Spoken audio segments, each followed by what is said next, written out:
ಬಿರುಗಾಳಿ, ಧಾರಾಕಾರ ಮಳೆ, ಆ ಮಳೆಯಲ್ಲಿ ಭಾಳಷ್ಟು ಜನರಿಗೆ ತೊಂದರೆ ಆಗಿರ್ತಕ್ಕಂಥದ್ದು ಹಾಗೂ ವಿಶೇಷವಾಗಿ ಬೌರಿಂಗ್ ಆಸ್ಪತ್ರೆಯ ತಡೆಗೋಡೆ ಬಿದ್ದು ಸುಮಾರು 7 ಜನ,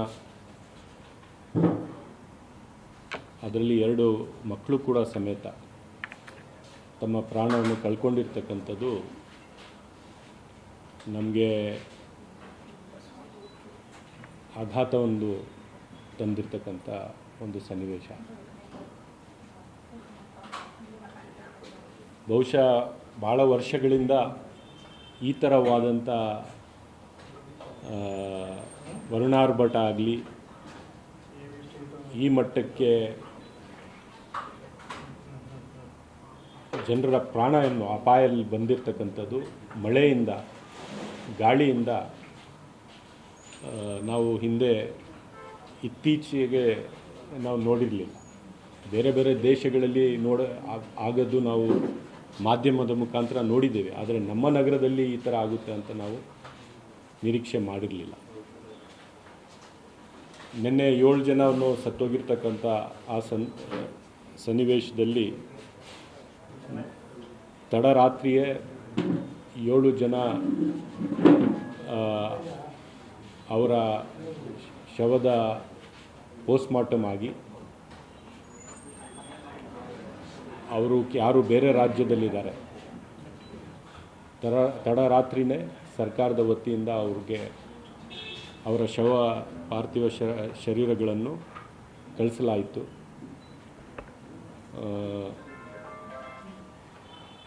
ಹಾಗೆ ಇವತ್ತು ಕೂಡ ನಾನು, ಯಾಕಂದರೆ ಅವರ ಸಂಬಂಧಿಕರ ಬೇರೆ ಎಲ್ಲರೂ ಕೂಡ, ವಿಶೇಷವಾಗಿ ಹೊರ ರಾಜ್ಯದವ್ರಿಗೆ ಕಷ್ಟ ಆಗೋದು, ಅವರು ಬಂದು ತಗೊಂಡು ಹೋಗ್ತಕ್ಕಂಥ ಎಲ್ಲ ಇದು. ನಿನ್ನೆ ರಾತ್ರಿನೇ ಪೋಸ್ಟ್ಮಾರ್ಟಮ್ ಮಾಡಿ ನಿನ್ನೆ ರಾತ್ರಿನೇ ಕಳಿಸ್ಕೊಟ್ಟಿರ್ತಕ್ಕಂಥ ಇದಾಗಿದೆ.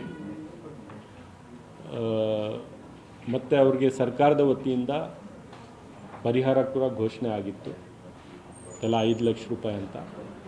ಅದು ಕೂಡ ಇವತ್ತೇ ಬಿಡುಗಡೆ ಮಾಡ್ತೀವಿ ಅಂತ, ಮಾಡಬೇಕು ಅಂತ ಮುಖ್ಯಮಂತ್ರಿಗಳು ಹೇಳಿದರು. ಇವತ್ತೇ ಬಿಡುಗಡೆ ಆಗುತ್ತೆ ಅಂತ ನಾನು ನಂಬ್ಕೊಂಡಿದ್ದೀನಿ. ಅದರ ಜೊತೆಗೆ ಬಹುಶಃ ನಮ್ಮ ಕ್ಷೇತ್ರದ ಒಂದು ಆಸ್ಪತ್ರೆಯಲ್ಲಿ ಇದು ಆಗಿರ್ತಕ್ಕಂಥದ್ದು ನಮಗೆ ಇವತ್ತು ಕೂಡ ನಾವು ಶಾಕಲ್ಲಿದ್ದೇವೆ. ಆದರೆ ನಾವು ಕೂಡ ಅವ್ರ ಜೀವ ಅಂತೂ ಉಳಿಸೋಕ್ಕಾಗಿಲ್ಲ, ಜೀವದ ಮೌಲ್ಯ ಅಂತೂ ಕಟ್ಟೋಕ್ಕಾಗೋದಿಲ್ಲ. ಆದರೆ ನಮ್ಮ ಕಡೆಯಿಂದ ಅವ್ರಿಗೆ ಒಂದು ಸಹಾಯ ಆಗಬೇಕು, ಅವ್ರ ಜೀವನಕ್ಕೆ, ಅವರ ಸಂಬಂಧಿಕರಿಗೆ, ಫ್ಯಾಮಿಲಿಗೆ ಸ್ವಲ್ಪ ನಮ್ಮ ಕಡೆಯಿಂದನೂ ಕೂಡ ಸಹಾಯ ಆಗಬೇಕು ಅಂತ ನನ್ನ ವೈಯಕ್ತಿಕ ಮತ್ತು ಶಿವಾಜಿನಗರ ಕ್ಷೇತ್ರದ ಕಾಂಗ್ರೆಸ್ ಪಕ್ಷದ ಎಲ್ಲ ನಾಯಕರು ಮತ್ತು ಕಾರ್ಯಕರ್ತರ ವತಿಯಿಂದ ತಲಾ 5 ಲಕ್ಷ ರೂಪಾಯಿ ನಾವು ಕೂಡ ಕೊಡ್ತೇವೆ. ಅವರ ದುಃಖದಲ್ಲಿ ನಾವು ಕೂಡ ಭಾಗಿಯಾಗಿದ್ದೇವೆ. ಇಂಥ ಪರಿಸ್ಥಿತಿ ಯಾರಿಗೂ ಕೂಡ, ಯಾರ ಜೀವನದಲ್ಲೂ ಕೂಡ ಇಂಥ ಪರಿಸ್ಥಿತಿ ಬರಬಾರ್ದು ಅಂತ ದೇವರಲ್ಲಿ ಕೇಳ್ಕೊತೇವೆ. ರಾಜ್ಯ ಸರ್ಕಾರದ 5 ಲಕ್ಷ, ಬಹುಶಃ ಪ್ರಧಾನಮಂತ್ರಿಗಳು ಕೂಡ ತಲಾ 2 ಲಕ್ಷ ಅವರು ಕೂಡ ಘೋಷಣೆ ಮಾಡಿದ್ದಾರೆ. ಪ್ರಧಾನಮಂತ್ರಿಗಳು ನನಗೆ ತಿಳಿದು ಬಂದಿರತಕ್ಕಂಥದ್ದು, ಅಧಿಕೃತವಾಗಿ ಗೊತ್ತಿಲ್ಲ. ನಮ್ಮ ಕಡೆಯಿಂದ 5 ಲಕ್ಷ ರೂಪಾಯಿ ನಾವು ಕೂಡ ಕೊಡ್ತೀವಿ. ಮತ್ತು ಬೇರೆ ಬೆಂಗಳೂರು ನಗರದ ಜನರಿಗೆ ಯಾರು ಅವ್ರಿಗೆ ಸಹಾಯ ಮಾಡಬೇಕು ಅಂತ ಅವ್ರ ಮನಸ್ಸಿಗೆ ಬರುತ್ತೋ ಅವರು ಕೂಡ ಸಹಾಯ ಮಾಡಬೇಕು ಅಂತ ನಾನು ಕೇಳ್ಕೊತೇನೆ. ಸಮಾಜದಲ್ಲಿ ಕಷ್ಟ ಬಂದಾಗ ಒಂದಕ್ಕೊಂದು ಕೈ ಹಿಡಿಬೇಕಂತ, ಒಂದಕ್ಕೊಂದು ಸಹಾಯ ಮಾಡ್ತಕ್ಕಂಥ ಜವಾಬ್ದಾರಿ ನಮ್ಮೆಲ್ಲರದಾಗಿರ್ತದೆ. ಅದು ನಾವೆಲ್ಲ ಸರಿ ಮಾಡಬೇಕಾಗುತ್ತೆ. ಆ ನಿಟ್ಟಿನಲ್ಲೇ ನಾವು ಇವತ್ತು ನಮ್ಮ ಕಾಂಗ್ರೆಸ್ ಪಕ್ಷದ ಎಲ್ಲ ನಾಯಕರ ಜೊತೆಗೆ, ನನ್ನ ಕ್ಷೇತ್ರದ ಶಿವಾಜಿನಗರ ಕ್ಷೇತ್ರದ ನಾಯಕರ ಜೊತೆಗೆ ನಾನು ಚರ್ಚೆ ಮಾಡಿ ನಾವೆಲ್ಲ ಸೇರಿ ಸಹಾಯ ಮಾಡೋಣ ಅಂಥೇಳಿ ನನ್ನ ವೈಯಕ್ತಿಕ ಮತ್ತು ಎಲ್ಲರೂ ಸೇರಿ ನಾವು ಶೀಘ್ರದಲ್ಲೇ ಮಾಡ್ತೀವಿ ಅಂತ ನಾನು ಹೇಳಕ್ಕೆ ಬಯಸ್ತೇನೆ. ಬೆಂಗಳೂರಲ್ಲಿ ಶಿಥಿಲಾವಸ್ಥೆಯಲ್ಲಿರೋ ಕಟ್ಟಡಗಳು, ಕಾಂಪೌಂಡ್ಗಳು, ಡೇಂಜರಲ್ಲಿ ಇರ್ತಕ್ಕಂಥದ್ದು ತುಂಬ ಇದ್ದಾವೆ. ಅಂಥವನ್ನ ಐಡೆಂಟಿಫೈ ಮಾಡೋಕ್ಕಾಗ್ತಿಲ್ವಾ? ಗೊತ್ತಿದ್ರು ಯಾಕೆ ನೀವು ಗಮನಿಸಿರಲಿಲ್ವಾ ಅಥವಾ ಅಧಿಕಾರಿಗಳು? ಇಲ್ಲಿ ಏನಾಗಿದೆ, ಹೊಸ ಕಟ್ಟಡವನ್ನು ಕಟ್ಟಿದ್ದಾರೆ. ಏನು ಹೋದ ಸರ್ಕಾರದಲ್ಲಿ, ನಮ್ಮ ಸರ್ಕಾರದಲ್ಲಿ, ನಾನು ಆವಾಗ ಶಾಸಕನಾಗಿರಲಿಲ್ಲ. ಮೆಡಿಕಲ್ ಕಾಲೇಜ್ ನಾವು ಅಲಾಟ್ ಮಾಡಿದ್ವಿ ಮತ್ತು ಮೆಡಿಕಲ್ ಕಾಲೇಜ್ ಕಟ್ಟೋದಕ್ಕೆ ದುಡ್ಡು ಕೂಡ ನಮ್ಮ ಸರ್ಕಾರದ ವತಿಯಿಂದ ನಾವು ಕೊಟ್ಟಿದ್ವಿ. ಅದನ್ನು ಕಟ್ಟುವಾಗ ಅರ್ಧ ಕಾಂಪೌಂಡ್ ಕಟ್ಟಿದ್ದಾರೆ ಹೊಸದಾಗಿ, ಅರ್ಧ ಕಾಂಪೌಂಡ್ ಹಾಗೆ ಬಿಟ್ಟಿದ್ದಾರೆ. ಸೊ ಅದು ಯಾಕೆ ಹಾಗೆ ಬಿಟ್ಟಿದ್ದಾರೆ ಅಂತ ಗೊತ್ತಿಲ್ಲ. ಯಾಕಂದರೆ ನಮ್ಮ ಸರ್ಕಾರ ಹೋದ ನಂತರ ಏನಾಯಿತು ಅಂತ ನನಗೂ ಗೊತ್ತಿಲ್ಲ. ಮತ್ತು ನಾನು ಶಾಸಕನಾಗೋಕ್ಕಿಂತ ಮುಂಚೆ ಆಗಿರ್ತಕ್ಕಂಥ ಡೆವಲಪ್ಮೆಂಟ್ಸ್ ಅದು. ಸೊ ಬಟ್ ಮೇಲ್ನೋಟಕ್ಕೆ ಆ ಗೋಡೆ ಇದೆಯಲ್ಲ ಭಾಳ ಹೆವಿ ಮತ್ತು ಸುಭದ್ರವಾಗಿ ಇತ್ತು ಮೇಲ್ನೋಟಕ್ಕೆ. ಯಾಕಂದರೆ ನಾವಂತೂ ಇಂಜಿನಿಯರ್ಸ್ ಎಲ್ಲ ನಮಗೆ ಗೊತ್ತಾಗೋದಿಲ್ಲ. ಆದರೂ ಸಹ ಯಾಕೆ ಈ ಥರ ಆಯಿತು? ಯಾಕಂದರೆ ಅದೊಂದು ಅಟಾನಮಸ್ ಆರ್ಗನೈಸೇಷನ್ ಥರ ಅದು ಮೆಡಿಕಲ್ ಎಜುಕೇಷನ್ ಡಿಪಾರ್ಟ್ಮೆಂಟ್ ಬರುತ್ತೆ, ಲೋಕಲ್ ಬಾಡಿಗೆ ಯಾರಿಗೂ ಬರೋದಿಲ್ಲ. ಅದು GBAಗಾಗಲಿ ಬೇರೆ ಇದಕ್ಕಾಗಲಿ ಬರಲ್ಲ. ಆದರೂ ಸಹ ಯಾರ ಫಾಲ್ಟಿಂದ ಈ ಥರ ಒಂದು 20-25-30 ವರ್ಷ ಹಿಂದೆ ಕಟ್ಟಿರಬಹುದು ಅಂತ ಅಂದ್ಕೊಂಡಿದ್ದೀನಿ. ಗೋಡೆ ಏನೋ 50-60-70 ವರ್ಷದ ಗೋಡೆ ಅಂತ ಹೇಳಿದರೆ ಬಿದ್ದೋಗಿದೆ ಅಂದರೆ ನಮಗೆ ಅರ್ಥ ಆಗುತ್ತೆ. ಒಂದು 25 ವರ್ಷದಲ್ಲೇ ಬಿದ್ದೋಗುತ್ತೆ ಅಂದರೆ ಅದನ್ನು ನೋಡಬೇಕಾಗುತ್ತೆ. ಯಾಕಾಯಿತು, ಹೇಗಾಯಿತು, ಏನು ಕಾರಣ, ಅದರಿಂದ ಟೆಕ್ನಿಕಲಿ ಏನು ಇಶ್ಯೂ ಇದೆ, ಅಥವಾ ಒಳಗಡೆ ಏನಾದರೂ ಆಲ್ಟರ್ ಮಾಡಿದಾರಾ, ಅದರ ಶಕ್ತಿ ಕುಸಿದೋಗಬೇಕು ಅಂದರೆ ಏನಾಗಿದೆ ಅಂತ ಒಂದು ಟೆಕ್ನಿಕಲ್ ತನಿಖೆಯಿಂದನೇ ಅದು ಹೊರಗೆ ಬರೋದು ಸಾಧ್ಯ. ಅದು ಆಗುತ್ತೆ ಅಂತ ನಾನು ಸಂಪೂರ್ಣವಾಗಿ ನಂಬಿದ್ದೇನೆ. ಮತ್ತು ಮುಖ್ಯಮಂತ್ರಿಗಳು ಭಾಳ ಸ್ಟ್ರಿಕ್ಟಾಗಿ ಹೇಳಿದ್ದಾರೆ, ಜಲ್ದಿ ತನಿಖೆ ಮುಗಿಸ್ಬೇಕು, ಯಾರ್ದು ಹೊಣೆ ಇದೆ ಅವ್ರ ಮೇಲೆ ಸ್ಟ್ರಿಕ್ಟಾಗಿ ಆ್ಯಕ್ಷನ್ ಆಗಬೇಕು ಅಂತ ಕೂಡ ಹೇಳಿದ್ದಾರೆ. ಸೊ ಅದಕ್ಕೋಸ್ಕರ ವೇಟ್ ಮಾಡೋಣ ಅಂತ ನಾನು.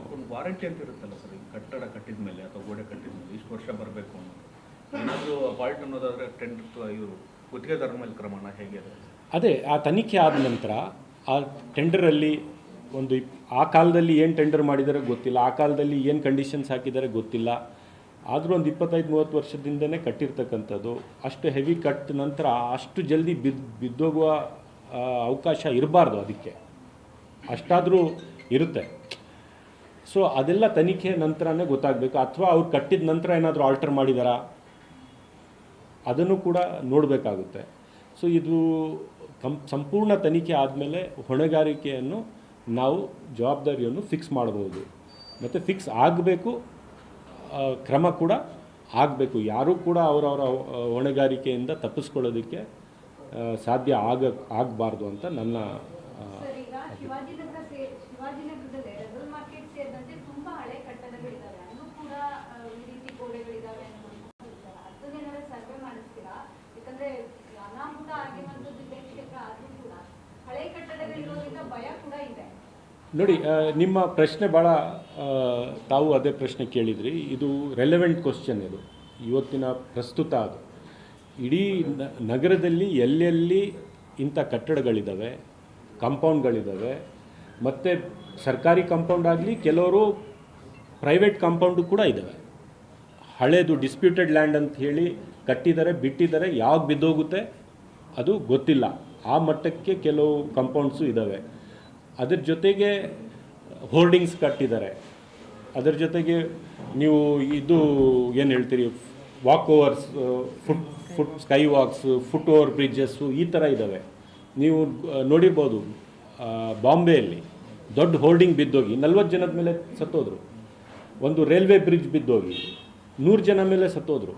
ಸೊ ಇದನ್ನು ನಾವು ಸರ್ಕಾರದ ವತಿಯಿಂದ ನಾನು ಕೂಡ ಅಪೀಲ್ ಮಾಡ್ತೇನೆ, ಇದು ಆಡಿಟ್ ಆಗಬೇಕು. ಪ್ರೈವೇಟ್ ಆಗಲಿ ಗೌರ್ಮೆಂಟ್ ಆಗಲಿ ಆಡಿಟ್ ಆಗಬೇಕು. ಈಗ ನನ್ನ ಕ್ಷೇತ್ರದ ಹೇಳಬೇಕಾದ್ರೆ ನಾನು ಇವತ್ತಿಂದಲೇ ಎಲ್ಲ ಇಂಜಿನಿಯರ್ಸ್ಗೆ ಎಲ್ಲರಿಗೂ ನಾನು ಸತ್ತೋದ್ರು. ಸೊ ಇದನ್ನು ನಾವು ಸರ್ಕಾರದ ವತಿಯಿಂದ ನಾನು ಕೂಡ ಅಪೀಲ್ ಮಾಡ್ತೇನೆ, ಇದು ಆಡಿಟ್ ಆಗಬೇಕು, ಪ್ರೈವೇಟ್ ಆಗಲಿ ಗೌರ್ಮೆಂಟ್ ಆಗಲಿ ಆಡಿಟ್ ಆಗಬೇಕು. ಈಗ ನನ್ನ ಕ್ಷೇತ್ರದ ಹೇಳಬೇಕಾದ್ರೆ ನಾನು ಇವತ್ತಿಂದನೇ ಎಲ್ಲ ಇಂಜಿನಿಯರ್ಸ್ಗೆ ಎಲ್ಲರಿಗೂ ನಾನು ಕೇಳ್ಕೊತೀನಿ, ಅವ್ರಿಗೂ ಕೂಡ ಡೈರೆಕ್ಟ್ ಮಾಡ್ತೀನಿ, ನೀವು ಇದನ್ನು ನೋಡಬೇಕು ಅಂತ. ವಿಶೇಷವಾಗಿ ರಸಲ್ ಮಾರ್ಕೆಟ್ ಏನಾಗಿದೆ, ಒಂದು ಬೆಂಕಿಯ ಒಂದು ಇದಾಯಿತು, ಹಾಂ, ಆ ಸಂದರ್ಭದಲ್ಲಿ ಆ ಆಕ್ಸಿಡೆಂಟಲ್ಲಿ ರಸಲ್ ಮಾರ್ಕೆಟ್ ಭಾಳ ವೀಕ್ ಆಗಿದೆ. ಸಾವಿರಾರು ಜನ ಇವತ್ತು ಅಲ್ಲಿ ಕೆಲಸ ಮಾಡ್ತಾಯಿದ್ದಾರೆ. ಅದು ಹೆರಿಟೇಜ್ ಸ್ಟ್ರಕ್ಚರು ಕೂಡ ಇದೆ, ಹಿಂದೆ ಶೆಡ್ಸು ಕೂಡ ಹಾಕಿ ಮಾಡ್ತಾಯಿದ್ದಾರೆ. ಆ ಹೆರಿಟೇಜ್ ಇಲ್ಲ, ಮುಂದಿನ ಭಾಗ ಹೆರಿಟೇಜು. ಸೊ 4,000-5,000 ಜನ ಕೆಲಸ ಮಾಡ್ತಾರೆ. ಆ ನಿಟ್ಟಿನಲ್ಲೇ ನಾನು ಅದನ್ನು ಆಡಿಟ್ ಮಾಡಿಸಿ PWDಯಿಂದ ಸ್ಟ್ರೆಂತನ್ನು ಚೆಕ್ ಮಾಡಿಸಿ ಮತ್ತೆ ಅದನ್ನು ಸರಿ ಮಾಡಬೇಕು, ಮತ್ತು ಹಿಂದೆ ಇರ್ತಕ್ಕಂಥ ಕಟ್ಟಡಕ್ಕೆ ನವೀಕರಣ ಮಾಡಬೇಕು ಅಂಥೇಳಿ ಸರ್ಕಾರದಿಂದ ಬಜೆಟ್ ರೆಡಿ ಮಾಡಿ ಈಗ ಟೆಂಡರ್ಗೆ ಹೋಗ್ತಾ ಇದೆ. ಯಾಕಂದರೆ ಇಂಥ ದೊಡ್ಡ ಸಂಸ್ಥೆಗಳು, ಮಾರ್ಕೆಟ್ ಅಂದರೆ ಒಂದು ಸಂಸ್ಥೆ ಥರ, ಸಾವಿರಾರು ಜನ ಬಂದು ತಮ್ಮ ಜೀವನಕ್ಕೆ ಏನೋ ಒಂದು 4 ಕಾಸು ದುಡಿದು ತಮ್ಮ ಜೀವನವನ್ನು ನಡೆಸ್ತಾ ಇದ್ದಾರೆ. ಅಂಥ ಕಡೆ ಏನಾದರೂ ಈ ಥರ ಆಗಿಬಿಟ್ರೆ ಅನಾಹುತ ಆಗುತ್ತೆ ಅಂತ ಪ್ರಕ್ರಿಯೆಯಲ್ಲಿದ್ದೀವಿ. ಜಲ್ದಿ ಟೆಂಡರ್ ಮುಗಿಸಿ ಮಾರ್ಕೆಟನ್ನು ಕೆಲಸ ಪ್ರಾರಂಭ ಮಾಡ್ತೀವಿ. ಹೊಸ ಕಟ್ಟಡ ಮತ್ತು ಹಳೆ ಕಟ್ಟಡದ ನವೀಕರಣ ಮತ್ತು ಅದಕ್ಕೆಲ್ಲ ಹೊಸ ರೂಪ ಕೊಡೋದು, ಅದನ್ನು ಖಾಲಿ ಮಾಡಿಸಿ ನಾವು ಶುರು ಮಾಡ್ತೀವಿ ಕೆಲಸ. ಅಂಥ ಕಡೆ ನಾವು ವಿಶೇಷವಾದಂಥ ಗಮನ ಕೊಡಬೇಕಾಗುತ್ತೆ, ನಾವು ಕೊಡ್ತಾ ಇದ್ದೀವಿ ಅಂತ ನಾನು ಹೇಳ್ಬೋದು. ಪರ್ಟಿಕ್ಯುಲರ್ ಆಗಿ ಈಗ ಆಸ್ಪತ್ರೆ ಕಟ್ಟಡ ಅಥವಾ ಆಸ್ಪತ್ರೆ ಗೋಡೆಗಳನ್ನ ಪರಿಶೀಲನೆ ಮಾಡಲಿಕ್ಕೆ ಅಧಿಕಾರಿಗಳಿಗೆ ಸೂಚನೆ ಕೊಟ್ಟಿದ್ದ. ಹಾಸ್ಪಿಟಲ್ಸ್ ಅಂದರೆ ಅವ್ರದ್ದೇ ಆದಂಥ ಸಂಸ್ಥೆ, ಅವ್ರದ್ದೇ ಆದಂಥ ಜವಾಬ್ದಾರಿ, ಅವ್ರದ್ದೇ ಆದಂಥ ಇಂಜಿನಿಯರಿಂಗ್ ಡಿಪಾರ್ಟ್ಮೆಂಟ್ ಇದ್ದಾವೆ. ಹಾಸ್ಪಿಟಲ್ ಆಗಲಿ ಅಥವಾ ಬೇರೆ ಯಾವುದೇ ಕಟ್ಟಡಗಳಾಗಲಿ, ನಾವು ಇವತ್ತಿನ ಪರಿಸ್ಥಿತಿಯಲ್ಲಿ ಕಂಪೌಂಡು 30-40-50 ವರ್ಷದ ಹಿಂದಕ್ಕೆ ಭಾಳಷ್ಟು ಕಂಪೌಂಡ್ಸ್ ಕಟ್ಟಿದ್ದಾರೆ. ಮತ್ತು ವಿಶೇಷವಾಗಿ ಪ್ರೈವೇಟ್ ಜಾಗಗಳು, ಮತ್ತು ಅದರಲ್ಲೂ ಡಿಸ್ಪ್ಯೂಟ್ ಎಲ್ಲಿದೆ, ಲಿಟಿಗೇಷನ್ ಎಲ್ಲಿದೆ, ಅಂಥ ಕಂಪೌಂಡ್ಸ್ ಅಂತೂ ಯಾರೂ ನೋಡಲ್ಲ. ಜನ ಅಲ್ಲಿ ಫುಟ್ಪಾತ್ ಮೇಲೆ ಓಡಾಡ್ತಾ ಇರ್ತಾರೆ. ಬೀದಿ ವ್ಯಾಪಾರಿಗಳು ಅಲ್ಲಿ ವ್ಯಾಪಾರ ಮಾಡ್ತಾ ಇರ್ತಾರೆ. ಮತ್ತು ಕೆಲವರು ಮಳೆ ಬರುವ ಸಂದರ್ಭದಲ್ಲಿ ಅದೇ ಗೋಡೆಗೆ ಹೋಗಿ ಶರಣ ತಗೊಳ್ಳುವ ಒಂದು ಪ್ರಯತ್ನ ಮಾಡ್ತಾರೆ, ಅದೇ ಗೋಡೆ ಬಿದ್ದೋದ್ರೆ. ಸೊ ಇಂಥದಕ್ಕೆ ನಾನು ಚೀಫ್ ಕಮಿಷನರ್ GBAಗೂ ಕೇಳ್ಕೊತೇನೆ, ಇವತ್ತು ಪತ್ರ ಬರೀತೇನೆ. ತಾವು ಇಂಥ ಕಟ್ಟಡಗಳಿಗೆ ಮತ್ತು ಲಿಟಿಗೇಟೆಡ್ ಪ್ರಾಪರ್ಟಿಗಳಿಗೆ ಏನೋ ಒಂದು ಪರಿಹಾರ ಬರಬೇಕಾಗುತ್ತೆ ಅದಕ್ಕೆ. ಸೊ ಯಾಕೆಂದರೆ ಅದರಲ್ಲಿ ಲಿಟಿಗೇಷನ್ ಇರುತ್ತೆ, ಒಬ್ಬ ಪಾರ್ಟಿ ಒಪ್ಪಲ್ಲ, ಇನ್ನೊಬ್ಬ ಪಾರ್ಟಿ ಖರ್ಚು ಮಾಡಲ್ಲ, ಅಂಥ ಸಂದರ್ಭದಲ್ಲಿ ಏನಾಗಬೇಕು. ಸೊ ಇದನ್ನು ಒಂದು ಪ್ರಿಯಾರಿಟಿ ಮೇಲೆ ನಾವು ತಗೋಬೇಕಾಗುತ್ತೆ ಅಂತ ನಾನು ಹೇಳಕ್ಕೆ ಇಚ್ಛೆ ಪಡ್ತೇನೆ. ಒಂದು ಕಡೆ ಈ ಥರದ್ದಾದರೆ ಸರ್, ಈಗ ಮಳೆಯಿಂದಾಗಿ ರಸ್ತೆಗಳಲ್ಲಿ ಜಲಾವೃತ ಆಗಿತ್ತು, ಮರಗಳು ಬಿದ್ದಿದ್ದಾವೆ, ಸ್ಥಳೀಯ ಆಡಳಿತ ಇಲ್ಲ. ನಾವು ಕೂಡ ವರದಿ ಕೊಟ್ಟಿದ್ವಿ, GBA ಚುನಾವಣೆ ಆಗಬೇಕು ಅನ್ನೋದು, ಸರ್ಕಾರ ಇಲ್ಲಿವರೆಗೂ ಕೂಡ ನಡೆಸೋಕ್ಕೆ ಮುಂದಾಗ್ತಿಲ್ಲ. ಇದು ಕೂಡ ಒಂದು ರೀತಿಯಲ್ಲಿ ಜನರಲ್ಲಿ ಅಸಹನೆ ಮೂಡಿದೆ.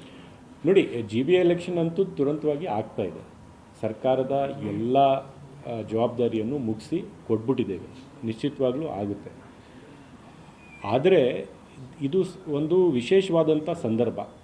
ಇಂಥ ಮಳೆ, ಇಂಥ ಬಿರುಗಾಳಿ, ಇಂಥ ಆರ್ಭಟ, ಇದು ಪ್ರಕೃತಿಯ ಆರ್ಭಟ. ಇದು ಪ್ರಕೃತಿಯ ಆರ್ಭಟದ ಮುಂದೆ ಯಾರೂ ಕೂಡ ಪ್ರಕೃತಿಯ ಮುಂದೆ ಯಾರೂ ಕೂಡ ನಿಲ್ಲೋದಕ್ಕೆ ಸಾಧ್ಯನೇ ಇಲ್ಲ. ನಾವು ಎಷ್ಟೇ ಬಲಿಷ್ಠ ಅಂತ ನಾವು ತಿಳ್ಕೊಂಡ್ರೂ ಸಹ.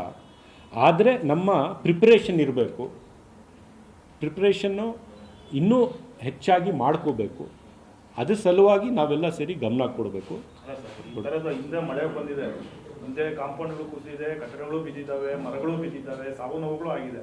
ಇನ್ನೂ ಸರ್ಕಾರಗಳು ಬಂದು ಎಚ್ಚೆತ್ಕೊಂಡಿಲ್ಲ ಅಂದರೆ ಸರ್ಕಾರ ತಪ್ಪಲ್ಲ, ಜನಪ್ರತಿನಿಧಿಗಳು ತಪ್ಪಲ್ಲ. ಇಲ್ಲ, ಆ ಥರ ನಾವು ಹೇಳೋದಕ್ಕೆ ಸಾಧ್ಯ ಇಲ್ಲ.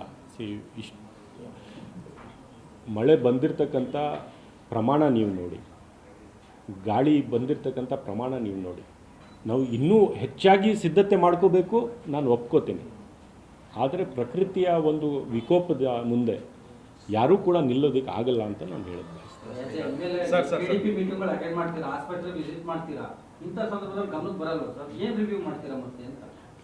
ನಾವು ಈಗ ನೀವು ಈ ಗೋಡೆ ನೋಡಿ, ಇಲ್ಲಿ ಹಿಂದೆ ನೋಡಿ, ಈ ಥರ ಇತ್ತು. ಈ ಗೋಡೆ ನೀವು ಬಿದ್ದೋಗುತ್ತೆ ಅಂತ ಆ್ಯಸ್ ಎ MLA ಆಗಲಿ, ಆ್ಯಸ್ ಎ ಇದಾಗಲಿ ನಿಮಗೂ ಅರ್ಥ ಆಗೋದಿಲ್ಲ, ನನಗೂ ಎಲ್ಲ ಮೀಟಿಂಗು ತಾವು ಬಂದಿದ್ದೀರಿ. ಆ್ಯಸ್ ಎ ರಿಪೋರ್ಟರ್ ಆಗಿ ತಾವು ಬಂದಿದ್ದೀರಿ. ಆ ಗೋಡೆ ತೋರಿಸಿ ಇದು ಬಿದ್ದೋಗುತ್ತೆ ಅಂತ ನೀವು ತೋರಿಸಿಲ್ವಲ್ಲ, ಯಾಕಂದರೆ ನಿಮಗೂ ಕಾಣೋದಿಲ್ಲ, ನನಗೂ ಕಾಣೋದಿಲ್ಲ. ಸೊ ಆ ಥರ ಸಂದರ್ಭದ ಇದ್ದಾಗ ನಾವು ತನಿಖೆಯ ನಂತರ ಗೊತ್ತಾಗುತ್ತೆ ಯಾಕೆ ಬಿದ್ದೋಗಿದೆ, ಟೆಕ್ನಿಕಲಿ ಏನು. ಒಂದು 25 ವರ್ಷ 30 ವರ್ಷದ ಒಳಗಡೆ ಒಂದೊಂದು ಗೋಡೆ ಬಿದ್ದರೆ, ಯಾಕಂದರೆ ಹಳೆ ಕಾಲದಲ್ಲಿ ಕಟ್ಟಿರೋದು 100 ವರ್ಷ ಇನ್ನೂ ಉಳ್ಕೊಂಡಿದೆ, 30 ವರ್ಷಕ್ಕೆ ಬಿದ್ದೋಗುತ್ತೆ ಅಂದರೆ ಸೊ ಕಾರಣಗಳೇನು ಅಂತ ತನಿಖೆ ಆಗಿ ನಾವು ಮಾತಾಡೋಣ ಅದ್ರ ಬಗ್ಗೆ. ಹೆರಿಟೇಜ್ ಬಿಲ್ಡಿಂಗ್ಗಳು ಪಾರಂಪರಿಕ ಕಟ್ಟಡಗಳು ಕೂಡ ತೆರವು ಮಾಡಿ ಕಡ್ಡಿಯಾಗಿದೆ ಸರ್. ಹೆರಿಟೇಜ್ ಬಿಲ್ಡಿಂಗ್ ಬಗ್ಗೆ ನಾನು ಸಪ್ರೇಟಾಗಿ ಮಾತಾಡಬೇಕಾಗುತ್ತೆ. ಹೆರಿಟೇಜನ್ನು ಉಳಿಸ್ಕೋಬೇಕಂತ ಕರ್ತವ್ಯ ನಮ್ಮೆಲ್ಲರದು. ಅದಕ್ಕೆ ಸ್ಟ್ರೆಂಥನಿಂಗ್ ಮಾಡೋದಕ್ಕೆ, ಅದಕ್ಕೆ ಶಕ್ತಿ ತುಂಬೋದಕ್ಕೆ ಸರ್ಕಾರ ಭಾಳ ಬೇರೆ ಗಮನ ಕೊಡಬೇಕು. ಇಲ್ಲದೇ ಇದ್ದರೆ ಅದೇ ಕುಸಿದೋಗಿ ಬಿದ್ದೋದ್ರೆ ಹಿಂದೆ ನಮ್ಮ ಸಮಾಜ